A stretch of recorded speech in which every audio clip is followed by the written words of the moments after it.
Bismillahirrahmanirrahim. Assalamu alaikum. This is Faiza Sheikh and you are watching the Faiza's learning class. Today I am going to start the new topic from our history book से. आज हम पढ़ेंगे महमूद गज़नवी को.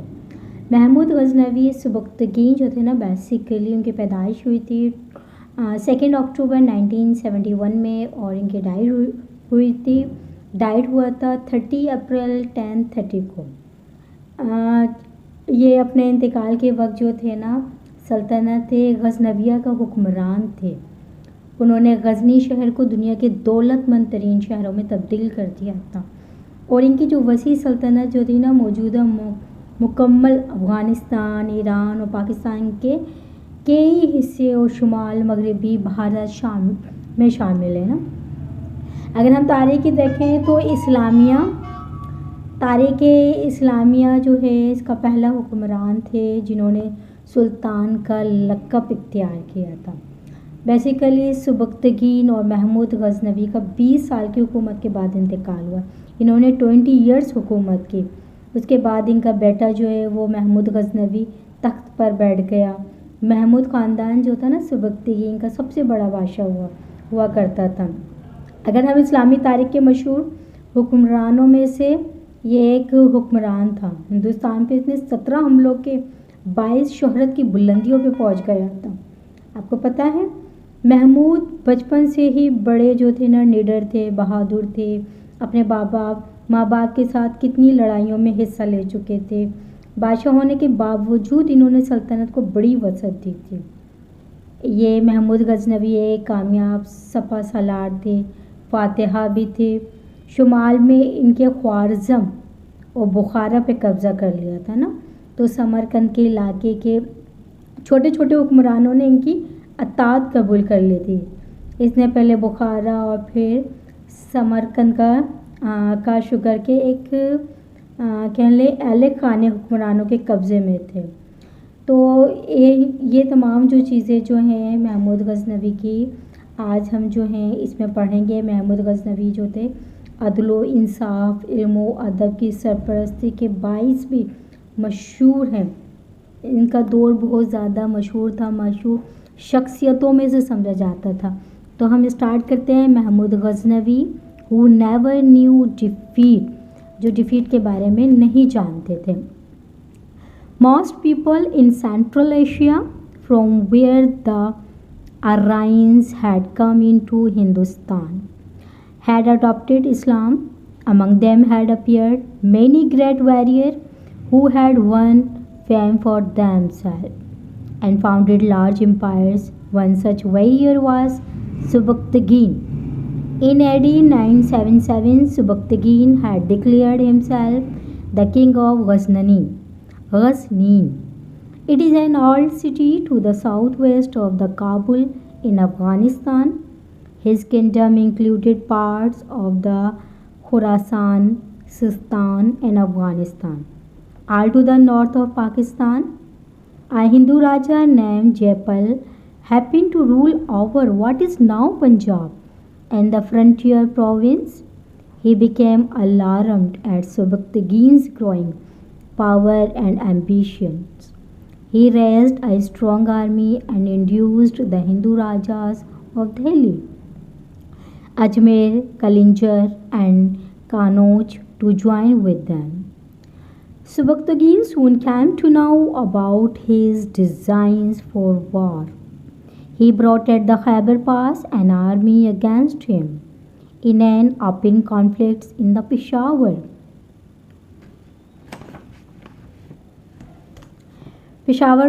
Valley. Jaipal was defeated and he saved his own life and the kingdom by promising to pay him a heavy sum as a fine.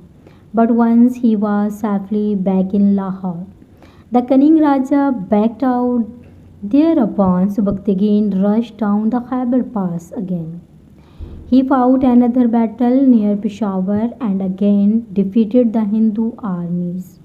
Raja Jaipal had to part with his territory as far as the river Indus and also promised to pay annual tribute to Sultan Subakhtagin. In AD 1977, Subakhtagin died. Soon after, Raja Jaipal broke his promise again, but Sultan Mahmud, the son and successor of Subakhtagin, was a brave warrior. He had seen many battles and had ruled over different provinces of his father's vast kingdoms as governor. He decided to teach Raja Jaipal a lesson. Sultan Mahmud brought his trained and tried horsemen, some 10,000 strong, through the Khyber Pass and fought at Peshawar a great battle with the Raja and the other proud Rajputs.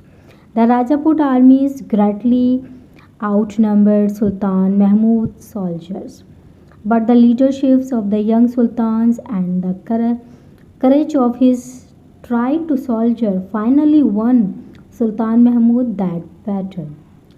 Raja Jaipal was made a prisoner and his army put to flight. A few years later, Jaipal's sons Anandpal Anandpal जो था raised another army and many other rajas joined him. Sultan Mahmud beat their combined force as well. Anandpal died in the battlefield and Sultan Mahmud added to his kingdom a greater part of what is now Pakistan. He appointed his own governor at Lahore. Soon after, Sultan Mahmud conquered the Hindus states of Kangra, Matra, Kanauj, and Gwalior.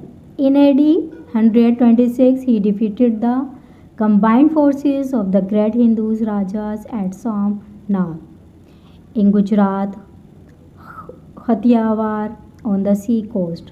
How brave Sultan Mahmud had managed to cross the desert of Sindh and Rajputana to reach Somnath is a story of great determination and faith in Allah.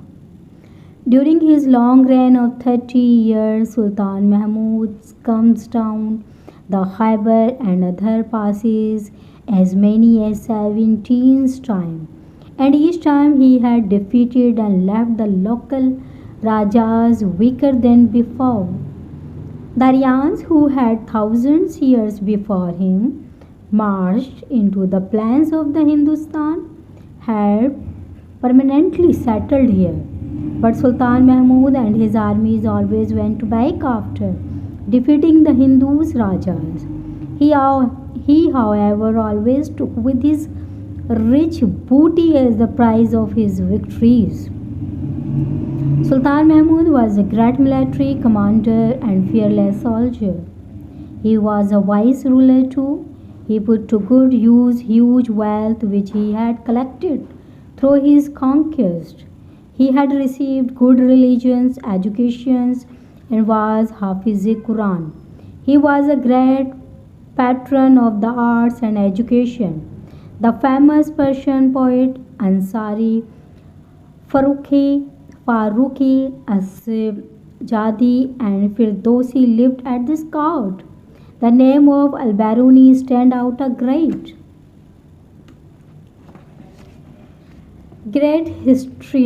historian and geographer of the times of the Sultan Mahmud. He had spent several years in the Hindustan and had learned the Sanskrit language. He wrote Tariqul Hind, which tells us the great deal about the manners and the customs of the Hindus. Al-Biruni wrote many more books on geography, mathematics, and science, all in this Arabic language. Through him, Sal was Persian. Sultan Mahmud liked and respected the great scholars, scientists, thinkers, poets, and saints who had gathered around him. He used his riches on setting up schools, libraries, and mosques. He caused several canals to be dug for purpose of irrigation. Another contemporary of Sultan Mahmud was the great saint Ali Hajweri, known as the Data Ganj Bakhsh. His famous shrine in Lahore is a place of great veneration for the Muslim. He came into our land from Ghazni along with Sultan Mahmud, but he had settled here and preached Islam among the non-Muslims population. The people around him then believed in ghosts and spirits. He induced them to shed their unfounded fears. A large following which soon gathered around him were the early Muslims here.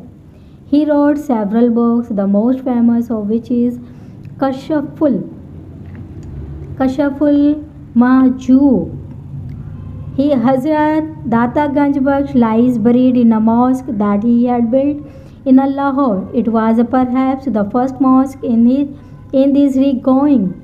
He asked the people to understand the simple rules of Islam and follow them. His influence over the people has continued to his duty. He is admired for the efforts to spread Islam among the non-Muslims. Sultan Mahmud as a king failed to achieve what Data Sahib was able to do as a simple preacher of Islam. अच्छा जी, story Mahmood Ghaznavi की पसंद आए, video अच्छी लगे तो subscribe कर लीजिएगा मेरे चैनल को। मुझे जो है वो कमेंट्स के ज़रिए ज़रूर बताइएगा। मेरे चैनल को लाइक भी कर लें, सब्सक्राइब भी कर लें और शेयर भी करें। इंशाल्लाह I will see you again in the next class. अल्लाह हाफिज़।